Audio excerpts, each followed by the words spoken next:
Bes, nandito na naman ulit tayo sa Viajeros Parojos.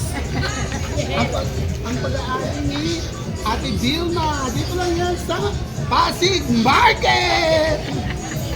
Ate Vilma, ano mo? Ilapit mo kay Ate Susan. Ilapit mo kay Ate Susan na may-ari ng ng Viajeros, patatas, at carrot. Kasi si Ganda, Ganda! At kumuha ng tubig si Ganda. Si Ate Susan, siya may-ari naman. At ayan ang mapapang-asawa ko. Si J.R. the Great. Picture mo ako doon. Ito nga pala si J.R. the Great, ang ating mapapang-asawa dito sa Pasig Market. Ate, video nga. Follow mo. Hi po, paano po sa yung vlog? Bye guys! Bye-bye. Ate Susan, bye-bye!